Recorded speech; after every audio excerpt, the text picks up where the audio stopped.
guys, how's it going? So as you can see, I've been like prepping my Hooray for Today Everyday Essentials planner, and I am in desperate need of extender rings. So I ordered some on Amazon, the Mambi ones, but I just couldn't wait. And they're not going to be here for another like couple weeks, I don't think. So I needed to get this puppy all taken care of and expanded up so I can use it. I have been adding extra sections, and I do have all 18 months in here. So I know what you're gonna say before I start. Why don't you just take a couple of months out? Because for me, that just doesn't work. I need to have all of the months in all of the places because I do tend to plan really far in advance, at least 2 months. And that way I can be looking forward and kind of knowing what is going to happen. I did have some people asking, how do I know when I need to add the extender rings? And for me, like, you can just see that there is no room left on these rings. Like, you can see that my pages are like bulging out. So this is like very in need. But I would say go to the extender rings when you notice the pages are getting caught inside and or when things aren't closing well. Like, you can see that my cover isn't laying flat, but I do have like a folder in here as well. But everything, like, just take a look in here. Like, you can just see that like everything is ready to pop off the discs. So it definitely needs the extender discs. So I will go ahead and show you guys how I get my planner on the extender discs. But first we're gonna need to take it off of these discs. So just go ahead and hang with me.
Okay, you guys, so I have my whole everything, my whole like 18-month planner over here, and then I have the covers and my snap-in pencil pouch over here, as well as my bookmark, my trusty bookmark that I've been using.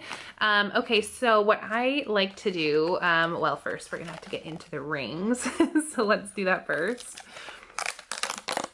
And then I'll show you what I do. And again, like, this is not, it's not a challenging thing to do. It's just more like tedious than anything. So it definitely helps though if you can get the covers on first. So I'll start with my front cover, and I'll put all of the rings through the front cover first. And they'll just kind of be hanging there.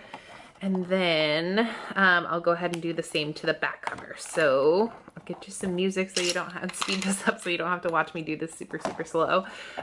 Okay, so here we go.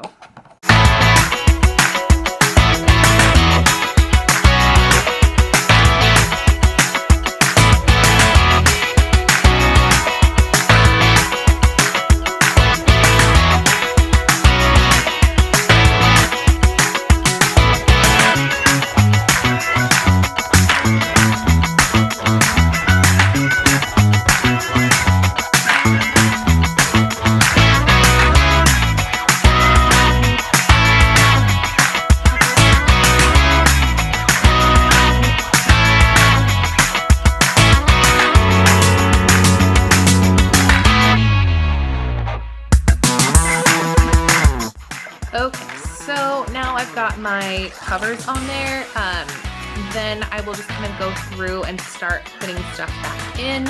I like to go like page by page, or maybe even like 2 pages at once, but I don't do more than that because things tend to get stuck and like holes then start to rip out, and it's just kind of a bad deal.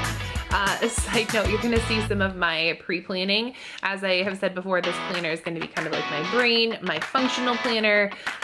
So you'll see that I like to plan ahead, and you know, I've just kind of been playing with it and just seeing what I like to do. So there's not a lot of like plan with me type plans going on in there, but they are like my real plans. So you might get to see kind of how I do that, and I will do some plan with these and like setting up and that kind of thing if you guys are interested in seeing that. So let's go ahead and put everything back in.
All right, you guys, so there is my 18-month planner with all of my life stuff in the back. You guys kind of saw me put that in as well. If you have questions about any of those like sections that I added in, feel free to let me know. I can go over that. I did do a planner overview, but since then I have actually been watching a planner channel that I have fallen in love with. Her name is Natalie and her channel is called Crafting a Plan. I'll link her down below. She has so many amazing functional ideas, and I actually like grabbed some of her back sections and made them my own. So I definitely, you know, credit where credit is due. So, and you saw that you probably noticed that I have some like skinnier dividers in the back for you know, like my today sheets and my lists and that kind of thing. But I actually will be pulling those out and putting like standard size dividers in when I get those. So yeah, those are coming, but I feel so much better that this is all like expanded. It doesn't look like I even have that much room still, but you can see that my cover fits much better. I also added in this this pen loop, this clip-on pen loop, and I got this at Staples. So these are actually really cool. So it's the ARC brand. I will actually go ahead and link it for you down below if you have any questions. But yeah, that is everything that I am going to have in my planner. I had been using this like snap-in pouch, but I feel like this will be better for on-the-go type stuff, or maybe even on my teacher planner. So I definitely will still make use of this, but I don't feel like it's like an everyday thing that I need to have hooked onto my planner. Maybe just like a pen loop, that's good to go. If you like this video, don't forget to give it a big thumbs up for me. If you have questions about like how to change your rings in and out, feel free to leave those down in the comments below. I hope this was really informative and helpful for all of my ARC-bound planner friends. And if you are not yet subscribed, I have so many planner videos coming up. I also do mom things and like body positivity stuff and body confidence stuff and just other little fun challenge videos sometimes. So go ahead and hit that red subscribe button for me down below. If you are one of my current subscribers, a member of my BAM fam, thank you so much for being here. I so appreciate your comments and your kind words and just interacting with you on a daily basis. I say this a lot, but honestly, I couldn't do what I do if it wasn't for you. So with that, you guys, by the way, have fun today.